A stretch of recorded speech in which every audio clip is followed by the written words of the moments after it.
കൗമാര കാലഘട്ടത്തിലേക്ക് കുട്ടികൾ പ്രവേശിക്കുമ്പോൾ തന്നെ മാതാപിതാക്കളുടെ ഉള്ളിൽ ആദ്യം ജനിക്കും. കാരണം 7 ക്ലാസ് വരെ കുട്ടികൾക്ക് യാതൊരു പ്രശ്നവുമില്ലായിരുന്നു. അച്ഛൻ്റെയും അമ്മയുടെയും പൊന്നോമനകളായി അവൾ വളർന്നു വരികയാണ്. എന്നാൽ 8ാം ക്ലാസ് മുതൽ തുടങ്ങും ചെറിയ ചെറിയ പ്രശ്നങ്ങൾ. അപ്പോൾ ചിലപ്പോൾ നമ്മുടെ സ്കൂൾ മാറിയിട്ടുണ്ടാകും, ഹൈസ്കൂളിൽ. അപ്പോൾ അച്ഛനമ്മമാർ പറയും, പഴയ സ്കൂളിലൊന്നും ഒരു കുഴപ്പവും കുട്ടിക്ക് ഉണ്ടായില്ലായിരുന്നു, ഈ പുതിയ സ്കൂളിലേക്ക് വന്നതാണ്, അധ്യാപകർ ശരിയല്ലാത്തത് കൊണ്ടാണ്, കൂട്ടുകാർ ശരിയല്ലാത്തത് കൊണ്ടാണ് എൻ്റെ കുട്ടി ഇങ്ങനെയാകുന്നത്. എന്നാൽ യഥാർത്ഥത്തിൽ സംഭവിക്കുന്ന എന്താണ്? കൗമാര കാലഘട്ടം നമുക്കറിയാം, മനുഷ്യ ശരീരത്തിൽ ഏറ്റവും വേഗതയിൽ വളർച്ച നടക്കുന്നത് ഗർഭാവസ്ഥയിലാണ്. അതിനുശേഷം മനുഷ്യ ശരീരത്തിൽ വളർച്ച നടക്കുന്നത് കൗമാര കാലഘട്ടത്തിലാണ്. 13 വയസ്സ് മുതൽ 19 വയസ്സ് വരെ. ഈ 13 വയസ്സ് മുതൽ 19 വയസ്സിലുള്ള കാലഘട്ടത്തെയാണ് നമ്മൾ കൗമാരം എന്ന് വിളിക്കുന്നത്. ഇംഗ്ലീഷിൽ നമ്മൾ എണ്ണുകയാണെങ്കിൽ 13 to 19, അത് അവസാനിക്കുന്നത് മുഴുവൻ ടീൻ എന്ന, കൗമാരം എന്നർത്ഥം വരുന്ന ടീൻ എന്ന പദത്തിലാണ്. അപ്പോൾ ഈ കാലഘട്ടത്തിൽ കുട്ടികൾ എന്തുകൊണ്ടാണ് ഇങ്ങനെ പെരുമാറുന്നത്?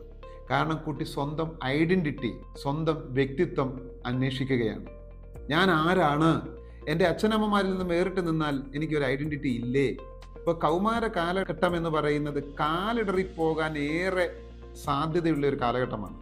ഈ കാലഘട്ടത്തിൽ മാതാപിതാക്കൾ കൗമാരക്കാരോടുള്ള പെരുമാറ്റത്തിൽ വളരെയധികം ശ്രദ്ധ ചെലുത്തേണ്ടതുണ്ട്. അല്ലെങ്കിൽ നമ്മുടെ കുട്ടികൾ കാലിടറി വീണുപോകും.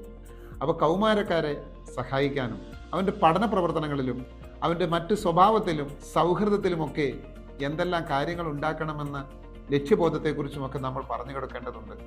എനിക്കറിയാം, നിങ്ങളുടെ എല്ലാ വീടുകളിൽ നമ്മുടെ കുഞ്ഞുങ്ങൾക്ക് വേണ്ടി പരിപാവനമായ പൂജാമുറി പോലെ ഒരു വീട്ടു ലൈബ്രറിയും ഉണ്ടാകുമെന്ന് എനിക്കറിയാം. ഞാൻ ഇന്ന് നിങ്ങളെ പരിചയപ്പെടുന്നത് ഞാൻ 2007 എഴുതിയ ചെപ്പ് എന്ന പുസ്തകമാണ്. കൗമാരക്കാർക്ക് വേണ്ടി അവരുടെ ജീവിതത്തിൻ്റെ സ്വപ്നങ്ങൾ നേടുന്നതിന് വേണ്ടി, കാലിടരാതെ മുന്നോട്ട് കുതിക്കുന്നതിന് വേണ്ടി അവരെ സഹായിക്കുന്ന വിവരങ്ങളാണ് ഈ പുസ്തകത്തിലുള്ളത്. ഈ പുസ്തകം നിങ്ങളുടെ മക്കൾക്ക് സമ്മാനമായി കൊടുക്കണമെന്ന് ആഗ്രഹിക്കുന്ന ആരെങ്കിലും ഉണ്ടെങ്കിൽ നിങ്ങൾക്ക് എൻ്റെ നമ്പറിൽ കോൺടാക്റ്റ് ചെയ്യാവുന്നതാണ്. Thank you.